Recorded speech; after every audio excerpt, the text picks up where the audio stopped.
All right, so in the NFL, right, you've got your dynasties, and then you've got your disasters. But what's really rare is getting both in the same team. And that's exactly what we're talking about today, the absolutely wild roller coaster history of the Cincinnati Bengals. So how does that even happen? How do you go from being the league's biggest joke to a legit powerhouse? Well, to figure that out, we've got to go all the way back to the beginning. And believe me, this isn't some feel-good story. This is a story that starts with pure, unadulterated spite. So, a team born from a feud. Yeah, you heard that right. This whole franchise didn't kick off with some boardroom meeting. Nope. It started with a legendary coach getting his revenge. Okay, so here's the deal.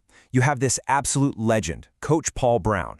The Cleveland Browns, yeah, the team literally named after him, fires him. Just kicks him to the curb. Now, does he ride off into the sunset? No way. He decides to get even. He builds a brand new team right down the road in the same state, and boom, you've got an instant, bitter rivalry, the Battle of Ohio.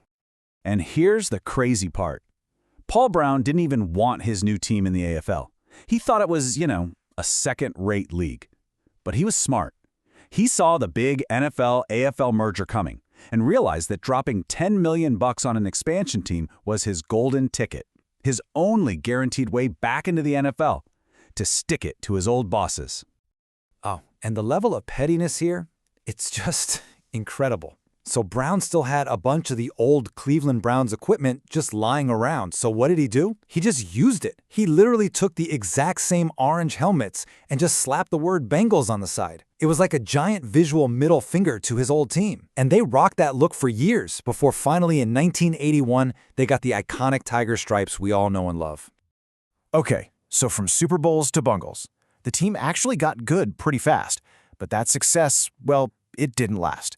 In fact, it led to one of the most painful, drawn-out periods of failure you'll ever see in pro sports.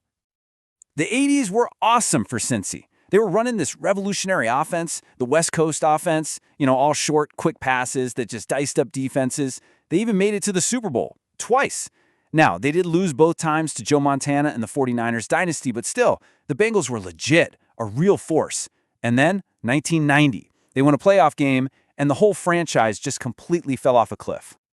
And that's when they got the nickname. A rival announcer, Myron Cope, started calling them the Bungles. And man, did it stick. For years, the team was a total laughingstock. They became famous for just blowing it. Terrible draft picks, guys who were superstars in college but complete busts in the pros, and some seriously questionable management. Just look at this number, 14. That's how many seasons in a row they went without a winning record. It's just brutal. After Paul Brown passed away in '91, the team was completely lost. They were just wandering in the NFL desert, basically becoming everyone's favorite team to beat. All right, next up, the frustrating playoff curse. Because just when things started to look up under Coach Marvin Lewis, they found a whole new way to break their fans' hearts. The pain of losing all the time was bad, but this was a special kind of torture. I'm not kidding. This was just cruel. They built a really good team. They made the playoffs 5 years in a row, a team record. But here's the punchline. They lost in the first round, every single time. They literally became the first team in NFL history to lose 5 straight opening round playoff games. The curse wasn't just a story. It felt absolutely real.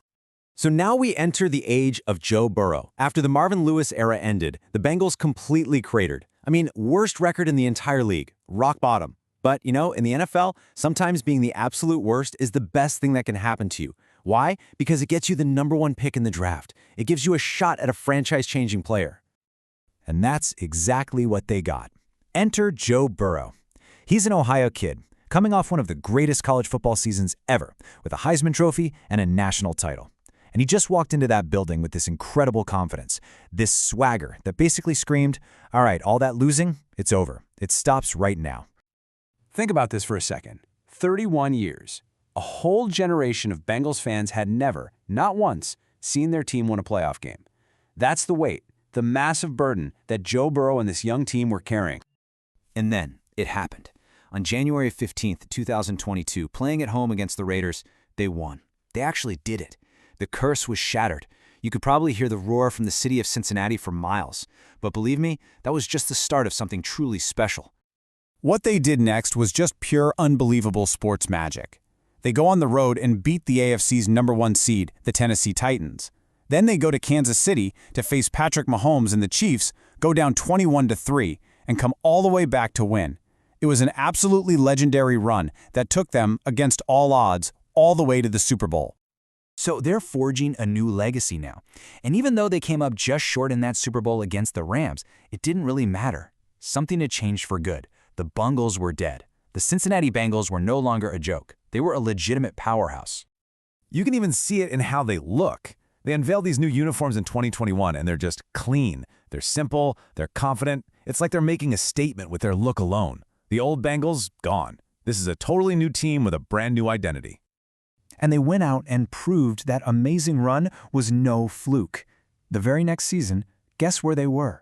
Right back in the AFC Championship game.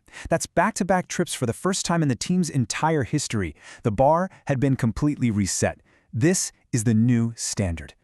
So there it is, the story of a team literally born from a grudge, a team that hit the highest of highs, the absolute lowest of lows, and somehow managed to scratch and claw its way all the way back to the top of the NFL.